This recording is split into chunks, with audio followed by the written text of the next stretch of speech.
Oh, guys, thank you guys for coming, and for those of you watching in the future, thank you as well. Tearing Down the Walls is a club that seeks to promote diversity and inclusion through panels and discussions such as these. So I would first like to ask the panelists to introduce themselves, just a brief introduction, and then I'll have David come up to begin the panel. Dr. Lim, we'll start with you. Hey, good afternoon, everyone. My name is Paul Lim. My son Christian is a class of 23, and I'm glad to be here on this panel together. And I have to apologize. I got to leave here at 6:15. So when I leave, it's not because I'm, dissatisfied with the quality of the conversation or anything like that. It's just I have to speak somewhere else at 6:45 down in Brentwood. That's why. Okay. Thank you. Hello everyone, I'm Ying Jiang, Miss Jiang. I teach Chinese here at Garrett Academy.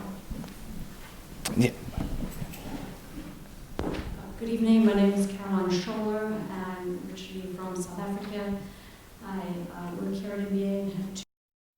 Immigrated from here in 2015 and 2018, and I immigrated to the United States in 1980. Hello, I'm Drew Kim. That's my son, Jack. And immigrants. So I'll be speaking a little bit for them as well as myself. Well, thank you all for being here. Really appreciate your time, and I'll turn it over to David Hahn, who will be our moderator today. Thank you.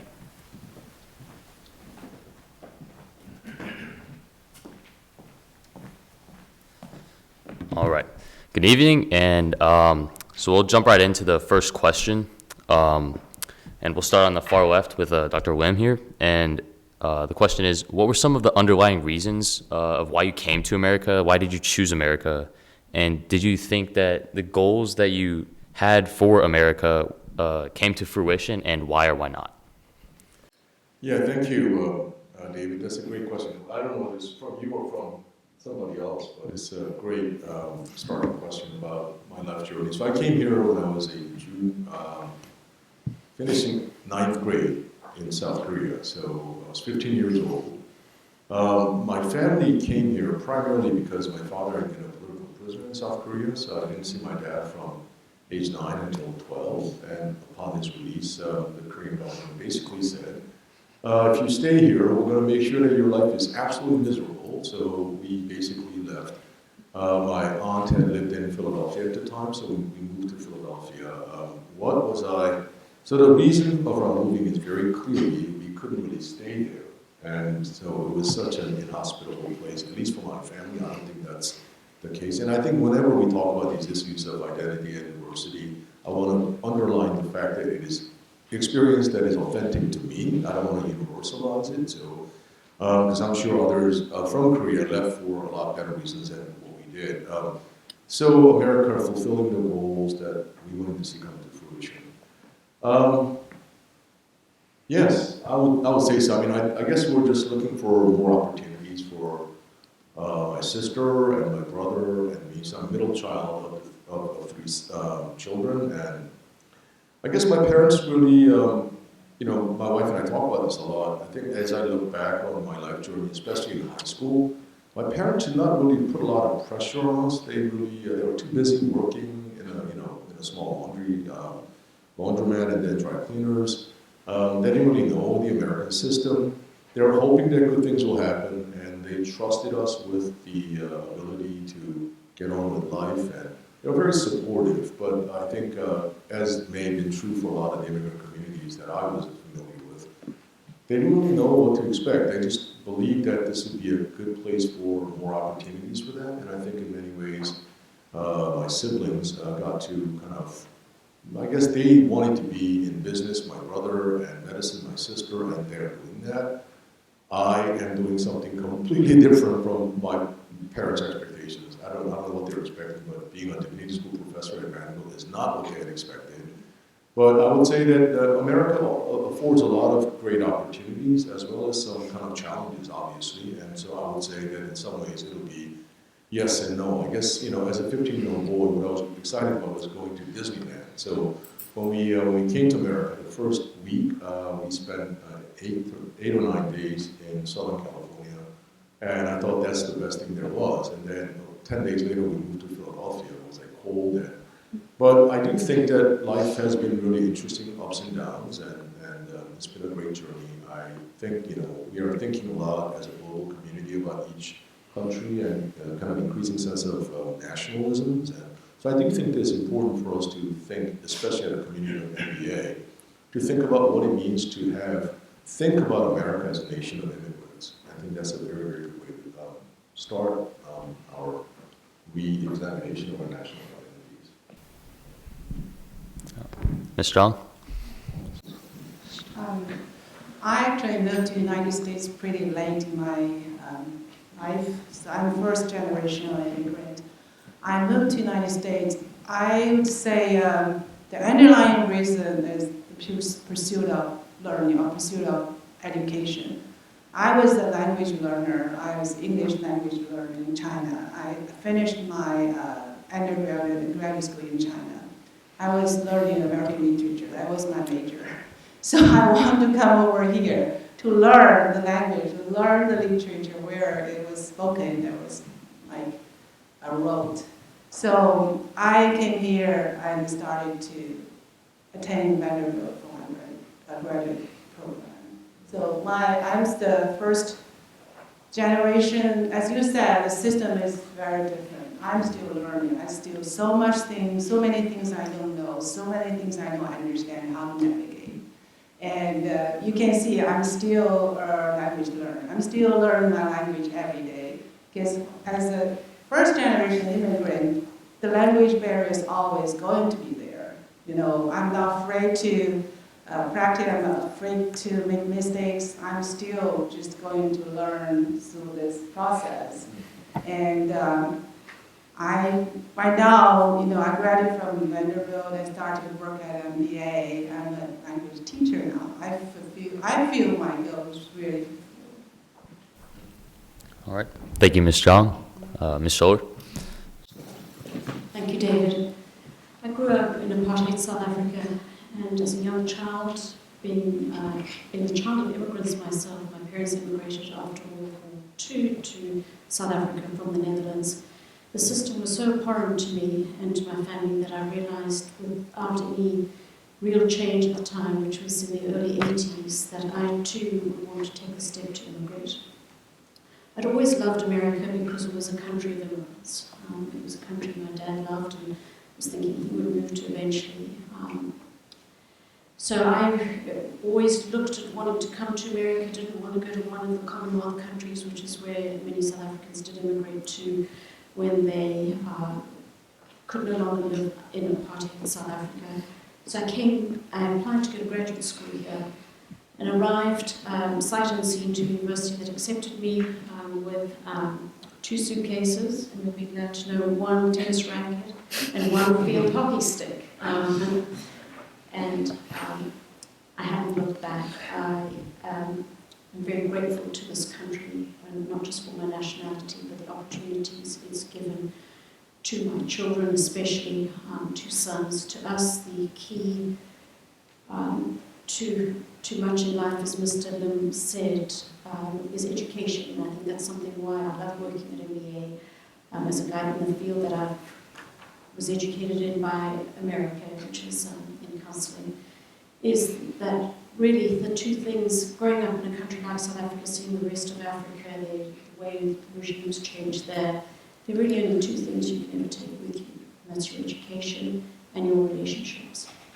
And so my life's work is about relationships. I'm fortunate enough to do that here at MBA and helping young men, but I also think that education is a huge part of that, as Mr. Strong said. So. Mm-hmm. Right, and Mr. Kim? Yeah, these are great stories, and I think it underscores, Dr. Lin, what you were saying about every immigrant story is going to be very unique and have lots of special textures and pieces to it. Let me say this, I should have said this in the beginning. I just want to thank MBA for doing this and obviously tearing down the walls. I think it's not necessarily the size of the attendance, but I think it's really important for you all to continue to lift up this conversation. It's very important, and I would urge you to do it year in, year out. Again, it's not necessarily about the size of the attendance, but I think it's important to lift up this issue. I'm going to speak from my parents who came in 1965 to America from South Korea. My dad often talks about having $16 in his pocket and a scholarship to graduate school. So he wasn't, just like Dr. Lim said, he wasn't fleeing anything, but he was coming in search of something.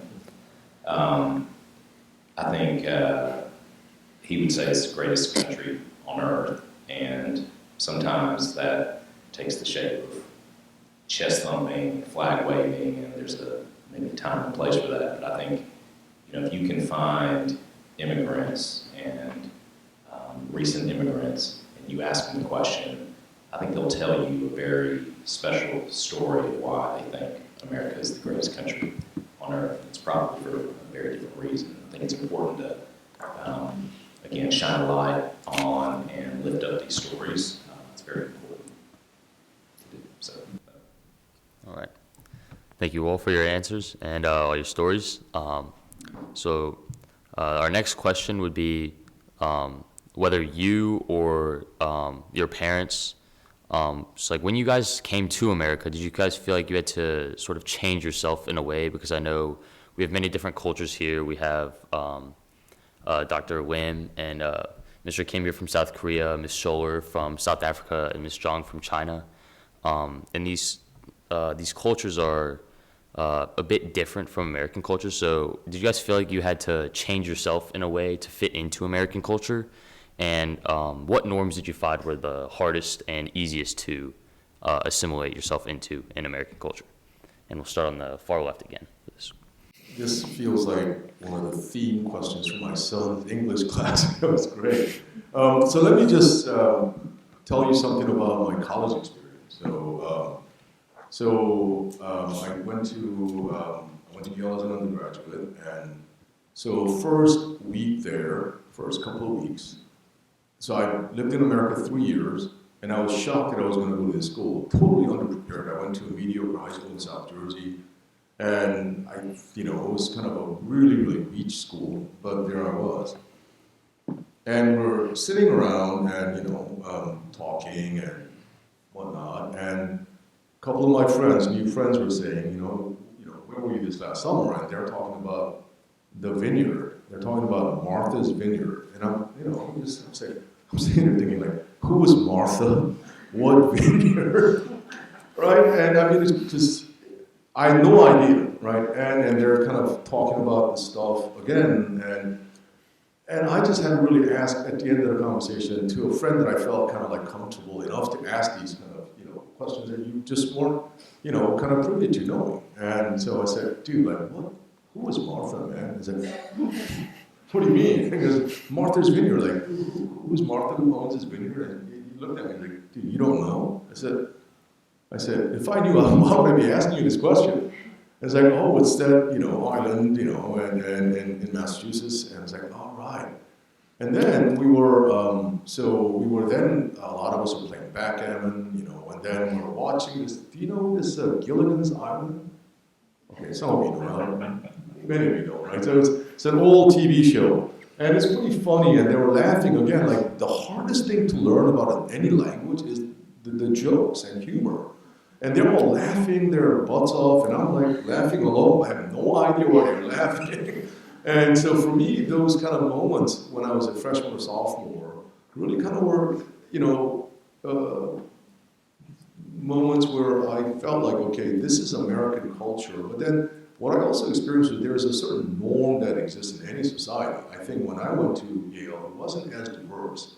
So it was predominantly, it's basically a WASP school. It was then, it is not now. It was white Anglo-Saxon Protestant. I mean, it started off in 1701 as a Puritan seminary, right? Because Harvard, which was founded in 1636, became too liberal from some of the clergy persons, so they moved down the Connecticut River and started a school in New Haven, Connecticut. But by the time I got there, I realized that there is a very much of a prevailing cultural norm that is, if you're cool, then you get to go to one of these secret societies and become a member there. And there's a lot of these kind of structures and strictures that were at Yale that I was really not privy to, and really I found them relatively inaccessible. Was I unhappy or no? I was very happy. But I think the question about these cultural norms, that I feel like I had to change myself. Yeah, I do think that it's interesting when I look back on my journey. My sister always makes fun of me for saying, like, you're basically, I guess she's always saying, look, you're really trying too hard to assimilate. And I said, no, I'm not. I'm just trying to be me. And I'm just trying to kind of navigate these kind of contexts, whether in college or grad school or as a professor, just trying to authenticate who I am and where I belong. And I think how it has manifested in our life journey together now with our son, who's a junior here, I think when it came time for him to think about different schools, I think he really kind of leaned more toward West Coast schools because he felt like we visited a couple of schools as it was time for him to kind of think about different kind of options for playing baseball. We went to a certain school we went to an ACC school and we went to an SEC school and we went to a Pac-12 school. Okay, and so these are Power 5 conferences, and so he was kind of happy with these ACC, SEC schools. But then when he went out to California to visit this Pac-12 school, he really fell in love with it because in one of the meals that he had, they served Korean barbecue and kimchi, and that was like the meal for everyone who was staying at this kind of a baseball camp. And for him, that really meant a lot, I think. And so when I look at my journey vis-a-vis Christian's journey, he got a headband that where he wears when he's pitching, and then he has a Korean flag. And to Mickey and I said, what's up? Don't you want to get an American flag just so you can kind of like balance it out? I was like, no. And it was kind of a very interesting kind of poignant moment for me because I've been here for 40 years now. And I was like, a big part of me was trying to be an American. And whereas for Christian, he knows he's an American, but he needs to find the other part that is really something that he needs to do more lifting up of that identity, because I was already 15 when I came here, but he was born in Boston, spent, since year one, he spent his life here in Nashville, Tennessee. So I think when I think about the father-son journey as an immigrant and a son of an immigrant, I think there are different modalities of his and my engagement with the so-called American cultures. I think that itself is changing a lot. So I just have found the hardest norms were like norms surrounding humor, norms surrounding, and I also found class to be a very, very real challenge, the socioeconomic kind of realities.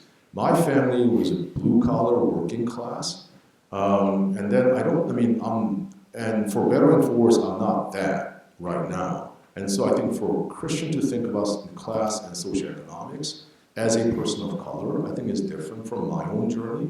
And I think I'm learning that I should not actually kind of overlay my experience and my expectations on him and say, like, you should be this way, because he's definitely different from me. The way that he interacts with the cultures around him, especially at a school like MBA, it's been a very, very interesting challenge and delight for him. And as a father, as I'm also going through this journey since he was here since 7th grade, and hopefully we'll graduate from here, I think it's been a very, very important journey together as a family. So I do think that the assimilation paradigm, while helpful, I think people used to say it was salad bowl. I think it's more like melting pot is not exactly that for a lot of people today. It's more like salad bowl, that you retain your distinctives, the distinctive elements of your cultural identity and journey, while kind of being embracing and taking on the challenge of kind of learning about different cultures and countries and so on. So thank you. Along the same line, when I first started my graduate school, one of the first classes I was taking is political theory. So the class on Asian, Western political theory, so talk about Plato, Aristotle. I was even not able to take any notes on that class. That first class, I was like, I haven't taken English since middle school. I was sitting in that class, I wouldn't be able to. I know the name, when the name pops up, but I wouldn't be able to take notes, wouldn't be able to understand the question. Not saying to answer the questions, I couldn't be able to participate. And then, another very big differences in the classroom expectations. Like in China, when you're in class, you're supposed to just listen and wait for you to be called, and then you answer. It's not that you're volunteer your responses. You're not supposed to. That's disrespectful to your teachers or other classmates. So you're not supposed to say, I want to just give you all my ideas. So that's one of the biggest challenge for me to overcome when I have ideas, but I'm waiting for my professor to call me, but he never called me, and then the time is over, the class is over. So I had no opportunity to express myself, and I'm regretting for that, but there's no other way you can do it unless you just take the opportunity to speak up next time. That's one of the big difference for me, when I started graduate school at Vanderbilt. And the other one, when I think of assimilation, I mainly think of like opening up yourself first. Doesn't matter which culture you come from, doesn't matter how you look different, how your English accent, and you can't assume other people know what you need, know what kind of help you need. So for me, I think assimilation is like opening up and know about other people, and so other people want to know about you. When we know about each other as individuals, we can see we're not that different. We have similar emotions, we have our likes, dislikes. I have my hobbies, you have your hobbies. We may have even some very similar hobbies. So I think assimilation is more like just like open up and no preconceived conceptions of anybody or anything, and start to ask questions, start to ask for help. That's my journey at graduate school. All right, Ms. Scholler? Yeah. I think the assimilation was relatively easy for me if I look back. I loved the warmth of the American people, their hospitality especially. I think I was shown, as many Americans do, love for the great outdoors. The national parks was something my father always talked about. It was the first visit we ever made to America was to the national parks. It's probably why I never took my kids to Disney World. And they may still regret it, but we did a lot of outdoors. And to that point, the other thing I think I had in common with a lot of Americans was a love for sports. I think in South Africa it was through sports that a lot of the relationships, because of apartheid, were healed. And so the love for sports was something that I found helped a lot with the assimilation, something I really love watching you guys do here at MBA. And what was difficult, I think I still struggle with the amount of consumerism and materialism. I'm quite happy with my car of 17 years, as Mr. Moxley will know, and Mrs. McMahon having to park next to me. I don't like going to buy electronics. I don't like necessarily, I didn't have many toys for my boys. We had lots of books. We went outdoors a lot. I think we've lost a little bit of what's important when it comes to how much do we really need. So I struggle with the amount of all of that. And remember hearing just because you can doesn't mean you should. Just because you can buy lots of toys, should you really have that? Or should you have a few and have a lot of people over for play dates and things like that? I also was very used to, because it was South Africa and we were in a very bad way and knew we needed to find a way out, there was a lot of discussion amongst young people about how to solve the current political animosity and the troubles. And so I thought that was something everybody did at our age. And I had to learn quickly that you didn't share many of your political views or your own thoughts about situations like that. And I think it's probably not been very healthy and would be a good thing if people were more open and discussed elements like that. Obviously take a fall every once in a while. I remember going to sit for my final exam in social work in undergraduate degree. I had been friends with a lot of people from the ANC, a number of students from the ANC, which is the African National Council, which was for people of the black people in South Africa. Those have become friends of mine. And I remember going in for my final oral exam and my professor saying to me, do you know this? It was in a different language. Do you know these people? And I said, yes, I know these people very well. And he says, are they friends of yours? And I said, yes, they are. And they had just come back from a trip meeting some of the ANC people in Zambia, because at the time they were still not allowed to function in South Africa. And he said, your exam is over.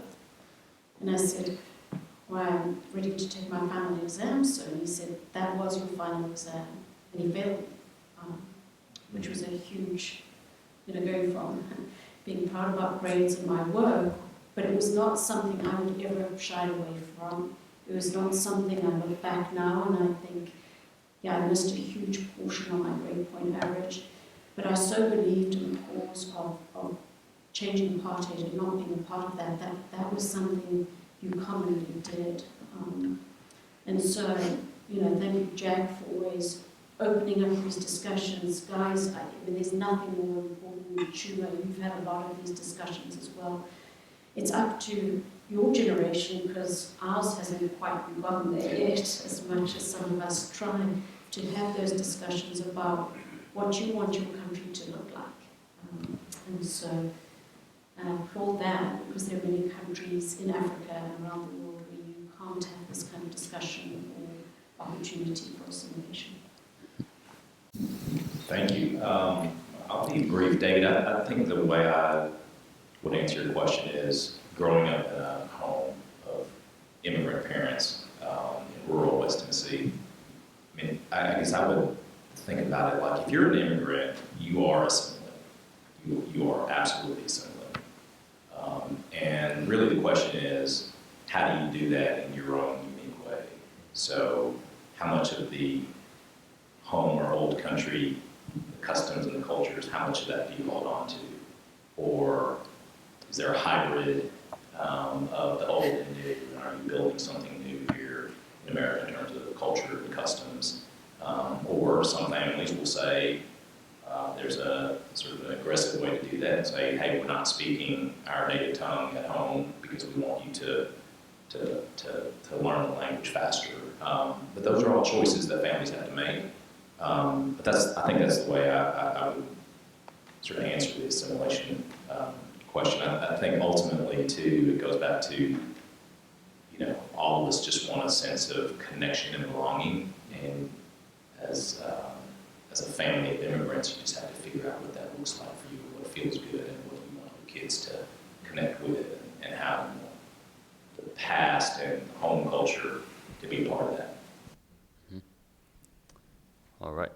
Thank you all for sharing your experiences with assimilating to American cultural norms, and sort of following up with that.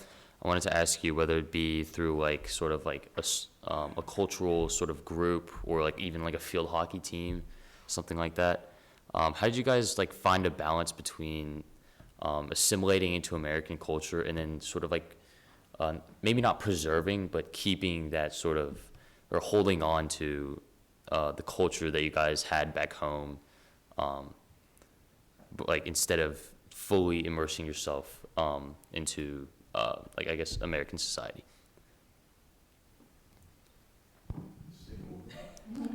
Yes. Sorry. Is that number 4? It's second part for number 2. All right, okay. Sorry. Yeah, no, so I think I'll go back to, I think my college years were really formative. So my high school was very homogenous. It was predominantly either Jewish or Italian, and it was that was two kind of predominant groups in Cherry Hill, New Jersey. Then I go to college and I realized, it's actually more than just that. And I began to see people who look like me on campus. And so I began to kind of get more involved with that. I guess I was a DJ when I was in college, so I would DJ parties, and I was an equal opportunity DJ. So I would do like step shows for African American fraternities. I would do a lot of Asian American ASA parties, Asian American Student Association parties, as well as there was a fraternity called DEAC, Delta Kappa Epsilon, and I was their house DJ. So I was kind of doing like, and it was kind of funny, but at the same time, I was trying to find myself, like, who am I? Like, where do I belong? Who are my people, right? And because that's what you're all trying to figure out. Like, you know, what am I doing here? Sense of belonging, finding my people, finding your community. And so I think for me, it was a really period of long, kind of enjoyable 4 years of exploration of my identity. And it usually came through these kind of dances I was DJing, and I would look around at people who are dancing, and like, they look like me, you know? But I realized, you know, life is a lot more than just finding people who look like you. I mean, life is a lot more than just hanging out with people who are exactly the same values and, you know, cultural norms.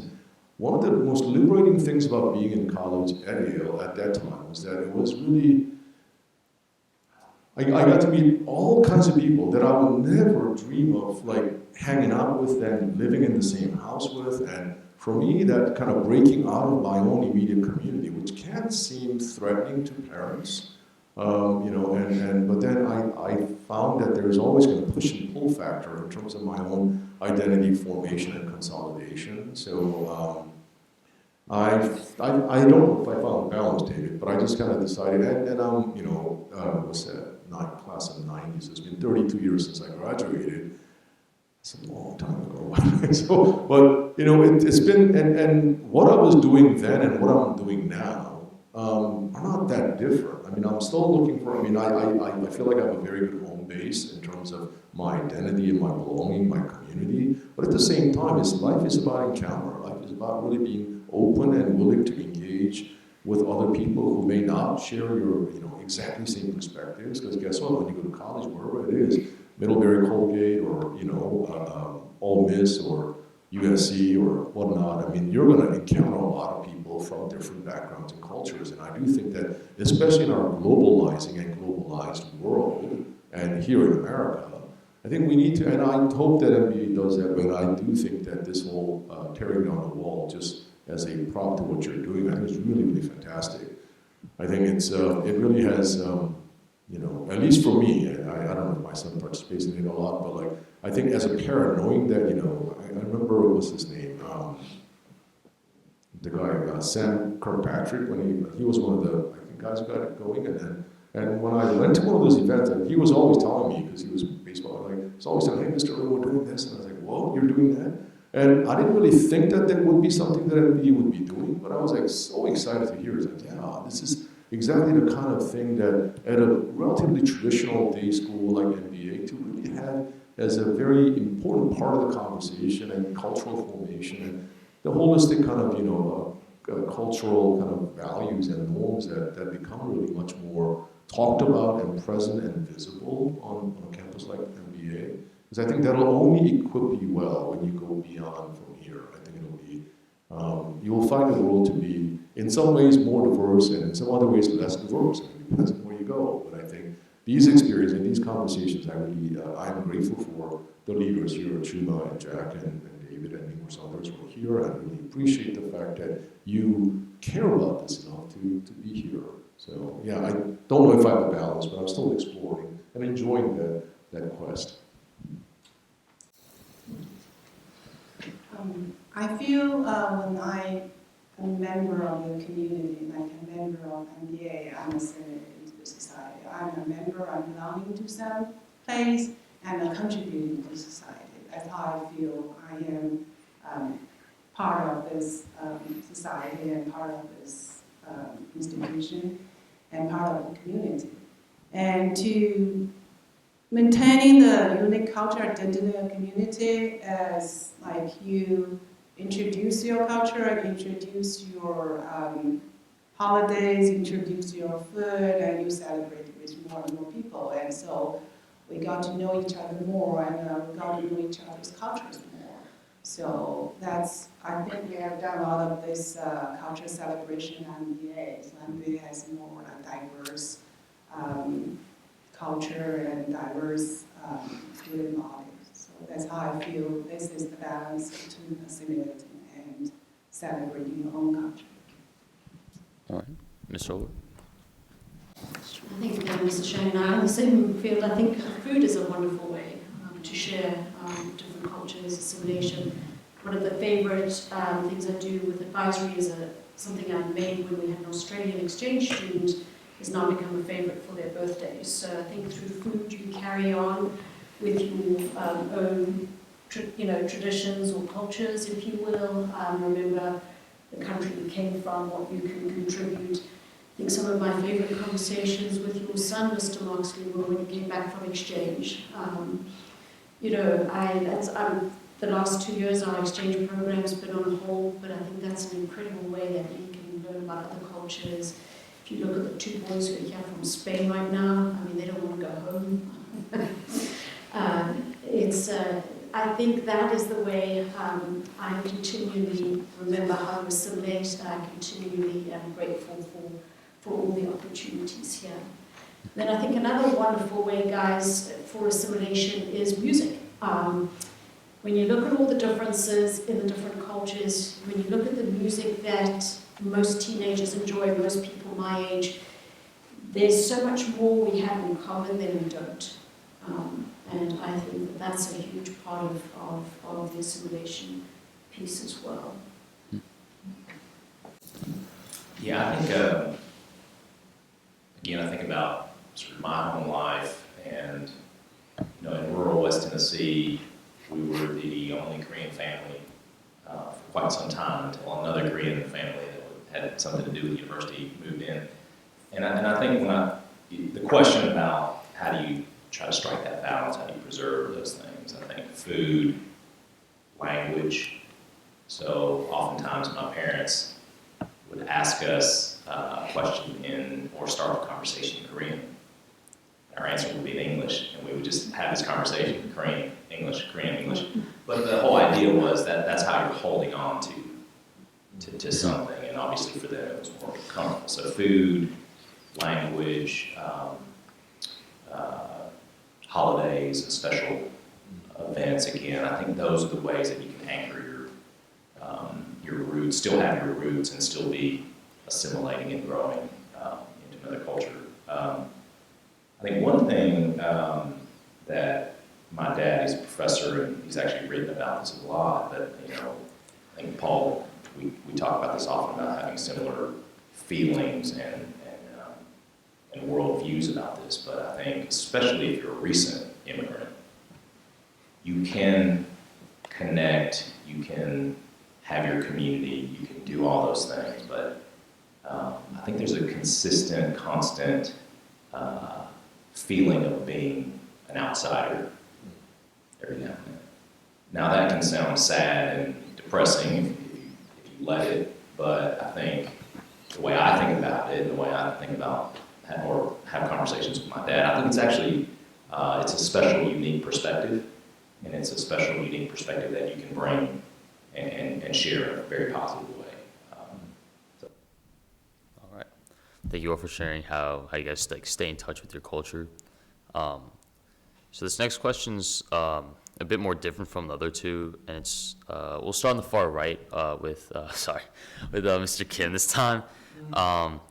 And I just wanted to ask you guys if you guys felt like, as an immigrant or the child of an immigrant who, obviously you guys have sacrificed a lot to get to America, and your families, do you feel like there was any pressure to succeed in America, especially after coming to this new place, away from where you guys were originally from, and to sort of, elevate your family's status?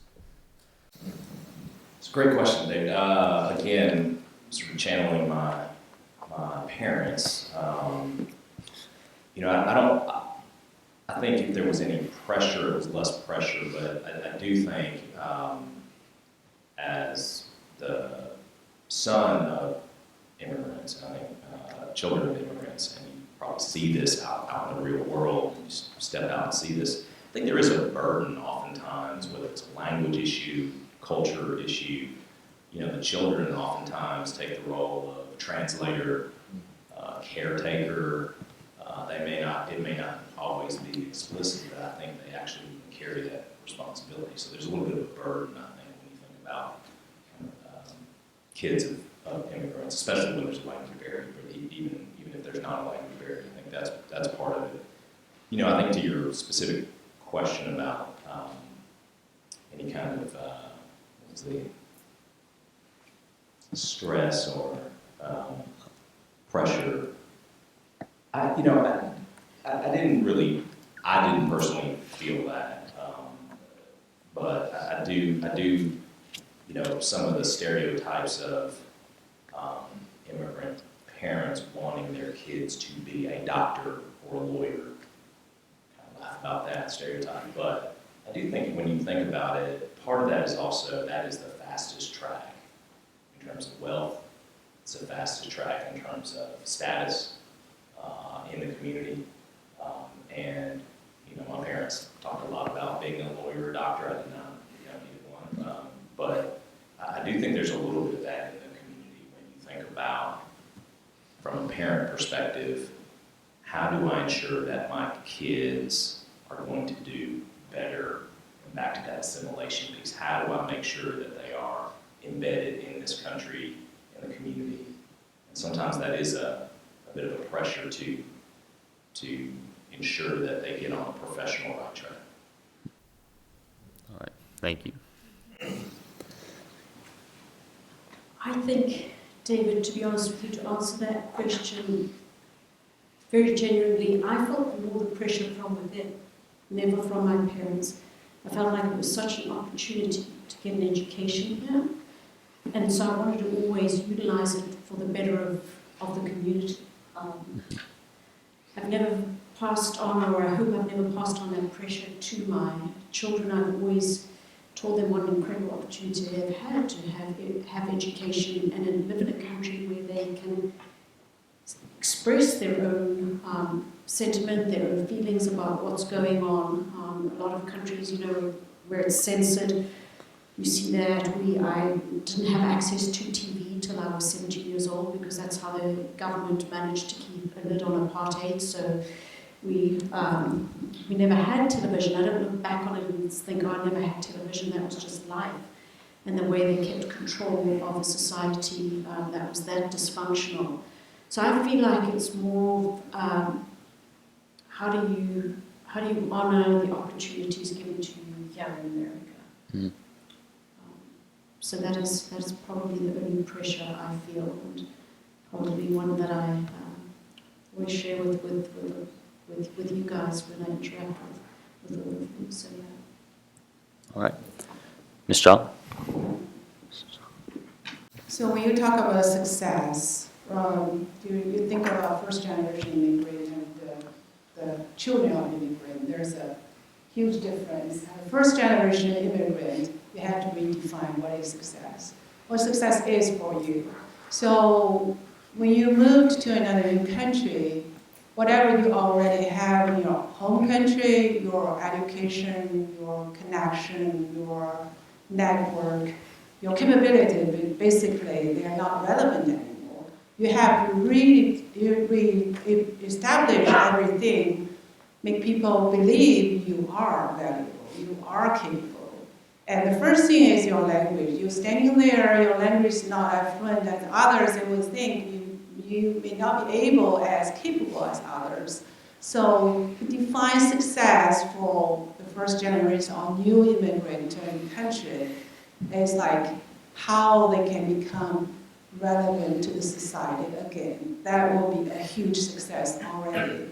And you become a member of the society and you create values or contribute to the society. I would never be able to be a successful lawyer or doctor, but I'm going to be able to do what I'm capable of doing to the best. That's how I define success for the first, generation. And David was teaching a first generation immigrant. I think he has more experience to interacting with the first generation immigrant and the barriers, the difficulties, challenges they face every day. And I'm a parent, I'm a mom, so I have a daughter. So she's in college now. I don't feel I will give her the same kind of pressure like certain Asian immigrants give their kids. So you have to be successful. What I told her, what I really want for you, just be a kind person and contribute to society. This is society we're living now, and you are a regular member of it. That's successful. So that's from my personal experience, that different from, I'm a kid of immigrant parents. Thank you. I'll answer this one, and again, apologies because I have to leave to speak at another thing. I don't know if you know this documentary that was released earlier this year called Try Harder. Anyone know about this? Okay, it's on Amazon Prime. You should see it. It's about Lowell High School in San Francisco. It's the best, one of the most competitive high schools in all of San Francisco. As an educator yourself, too, I mean, you should see that. This is actually powerful. It's actually like the school is about 80% Asian American and mostly first generation students, and incredible pressure to succeed. An incredible amount, and there's like not only Asian, but also there was African Americans and Nigerian immigrants, and there were all out. And the core value of this school is you got to get to all of these schools. I mean, these top schools that you name it, and there is such a crazy degree of pressure placed upon the kids. And I was watching it with Mickey, my wife, and Christian, and I felt all of a sudden really sad. I was really sad because, and also, I'm going to sound really hypocritical when I say it, but like, at the same time, Mickey and I think Amy Chaw's book, I don't know if you know Amy Chaw, she's a Yale law professor who wrote about Tiger Mom, and I think she and her, Jewish husband have really kind of trained her daughters to be like, like top dog in whatever they do. And I remember telling Mickey, look, you know what, let's never be that parent, because there is a cultural stereotype, like, well, if you're Asian, like, you must be like always like striving for academic success and material success. And I said, well, that'd be nice, but like, I've learned that where you go to college is not indexical to your life flourishing.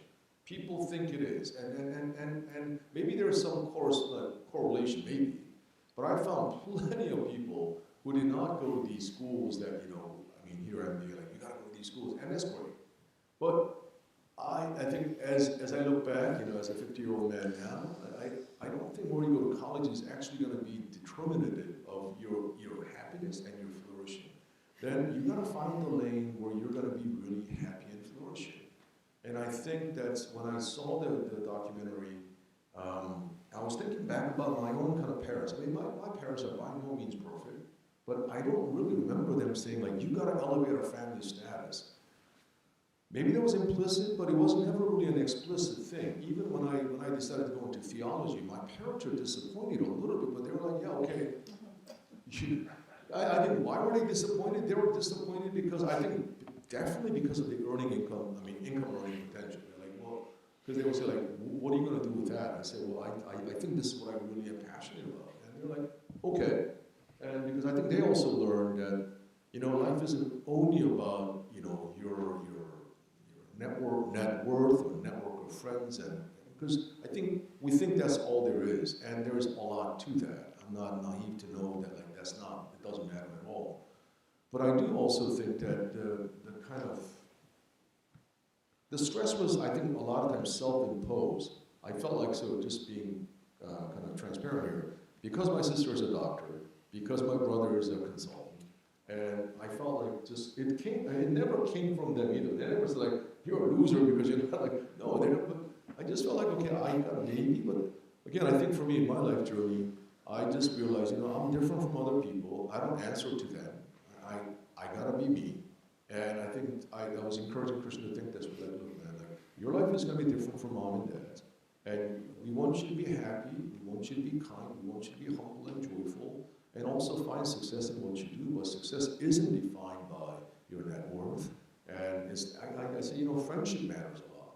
Who your friends are, and who you're gonna be kind of backing you up and help you up when you fall down, that is going to be your wealth, and that is the wealth of relationality, and I think that's really what matters. So So no, I don't think I did feel a lot of pressure to elevate my family status. I think they were happy that, my dad always jokes around, he's like, yeah, well, at least I guess my dad might have implicitly kind of felt that way, like indirect pressure, like, yeah, my daughter did well, my younger son did well, but here's a guy who's novel. So, but, I mean, that came much later. So when I was your age, I was just trying to figure out life, but parental pressure to go to like the top schools, no, they were genuinely shocked. They're like, "You're going where?" It's like, "Yeah, this is where I'm going." I said, "Okay, good."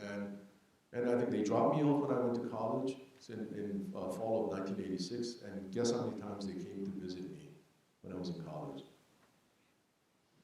They came to pick me up when I graduated. And they were shocked that I graduated in 4 years because my mom's sister said, he may not graduate. It's such a hard school. And my parents were like, and they asked me what my GPA was. I said, yeah, it's about 3.1. They're like, that's okay, it's above 3. Because they were really expecting that I wouldn't be able to graduate in 4 years. So I think I just had some weird parenting that I inherited from my mom. That they were just really kind of like, hey, it's great. And so it really opened up kind of diverse areas of exploration for me. And I think just knowing that my parents were first generation immigrants, they, for whatever reason, didn't put a lot of pressure on me. So I'm just paying it forward. Like I said, Christian, we don't want to pressure you. Like, you just find your happiness, you just find your lane, and be kind and do your best. So, anyway. Yes. All right. All right, thank you, Dr. Wim, for coming. Sorry to keep you a bit over. And good luck on your speech in Brentwood later today. All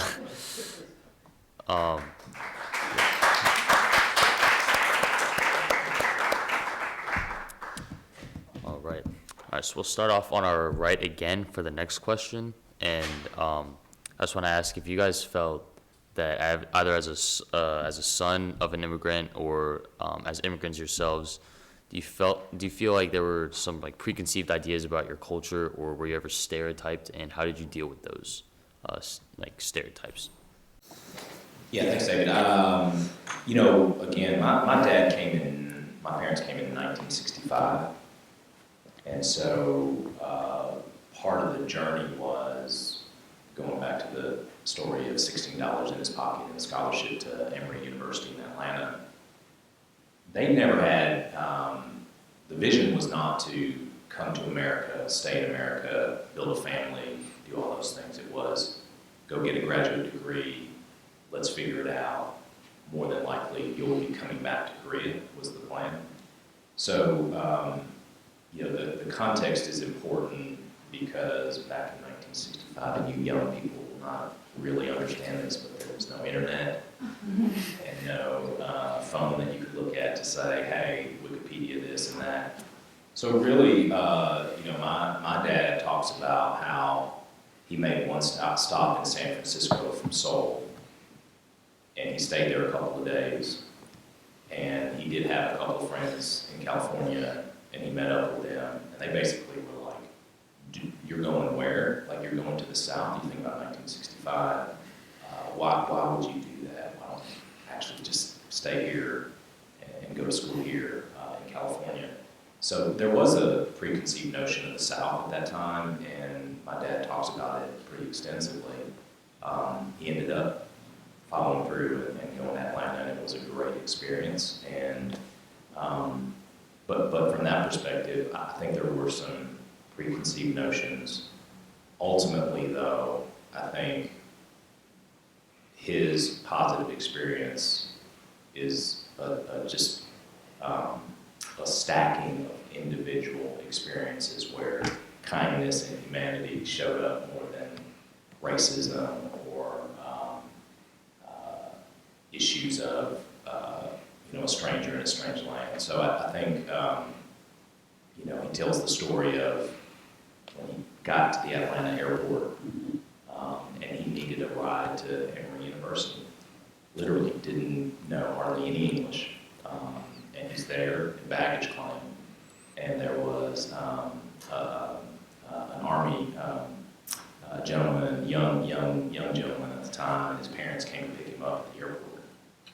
And the guy said, hey, you need a lift, where do you need to go? And he obviously said Emory University, and they were going that direction and gave him a ride. He tells that story because, when you really think about it, again, 1965, it's those kind of individual experiences that made it a positive, joyful experience, as opposed to listening to those friends in California saying, wow, the South is a dangerous place.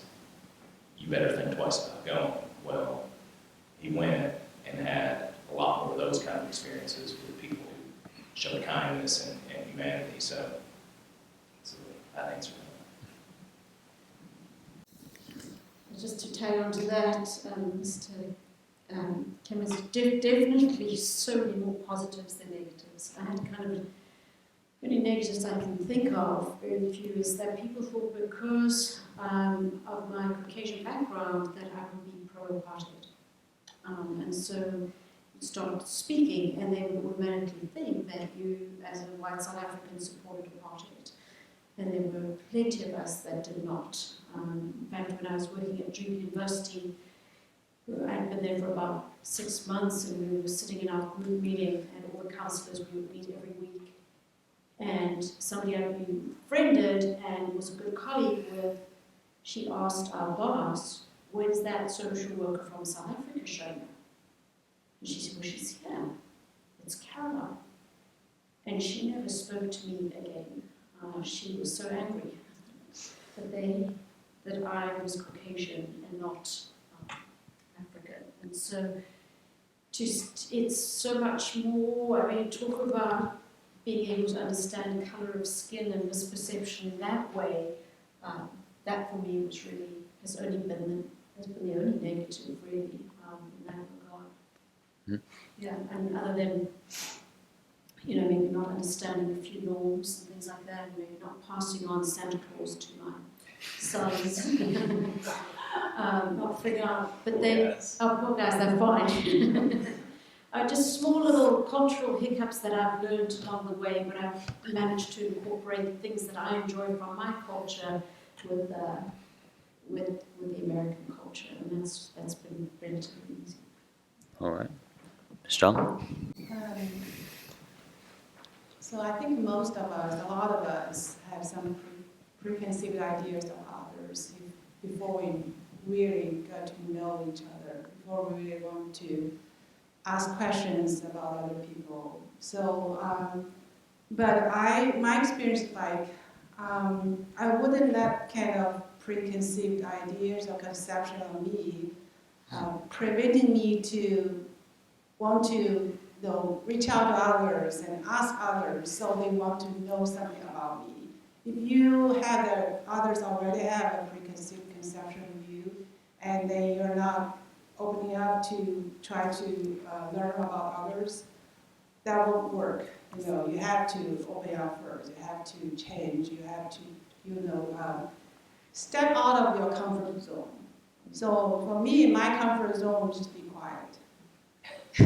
That's my culture. That's also my personality. I'm just like, if you give me a book, I can just sit there in the corner and read the whole day. I enjoy it so much. But you want to have these connections with others, and if you don't take steps to establish that connection will not just appear for anyone. So I learned that, and I also feel this community, so many people have asked me questions about me, about my education, about my family in China, and trying to learn about me as an individual. And then when you learn each other as individuals, that kind of preconceived conception, they will disappear. That's my experience, and I think I have a very positive experience with that too. All right. So we're going to end off with one final question to sort of sum everything up. So I wanted to ask each one of you, we know everyone here knows about the idea of the American dream, and the dream that you can truly achieve anything when coming to America if you put the mindset to it and work really hard. So I know each of your stories are very different, and I want to ask you what are your thoughts on the American dream, and do you believe that it's a real thing based on your experiences in this country? And we'll also start on the far right again as well. Short answer is yes. I'll go back to again, it's a story I've heard a lot growing up, but the whole idea of coming to this country with not a lot of English mastery, in fact, hardly any, $16 in your pocket, coming to a foreign land, and being able to, just literally right now, as Dr. Lim was saying, I've got a son that's about to graduate from one of the best high schools in the state, if not the nation, going on to seek opportunity. Where else can you do that?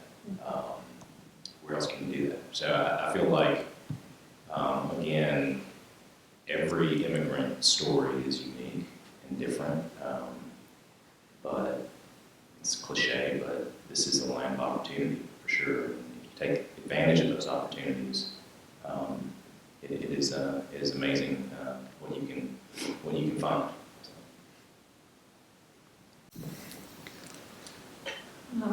I think the dream is very much alive. I think there are wonderful opportunities for so many people.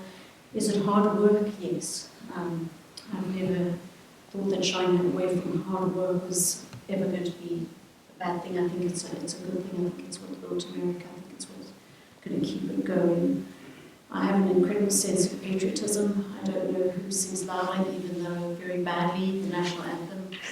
Every time I go overseas and I come back to the States, I look at that passport and I realize how much it means to me and how much it's given to my family and to my sons. And I love doing that here, apart from being a mother and a wife.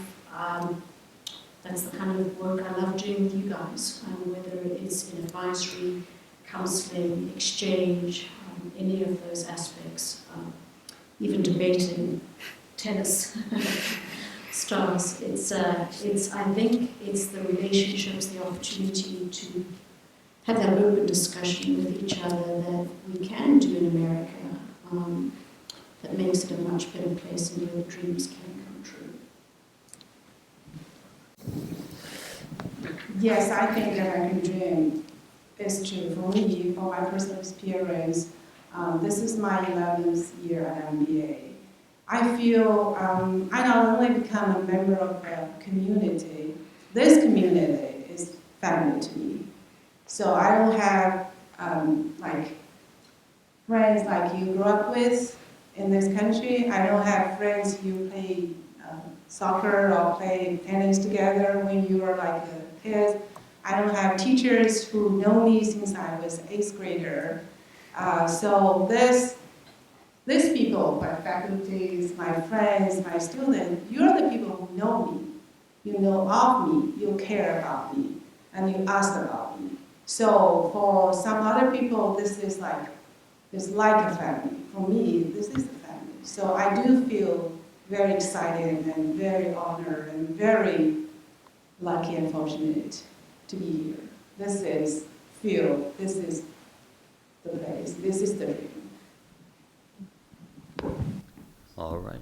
I want to end off by saying thank you to all of the panelists, Mr. Kim, Ms. Scholler, and Ms. Zhang, for choosing to come up here today and to share your stories and experiences. And thank you for everyone in the audience for coming out today and attending the panel on immigration today. And I hope everyone a good night and a safe ride home. Thank you.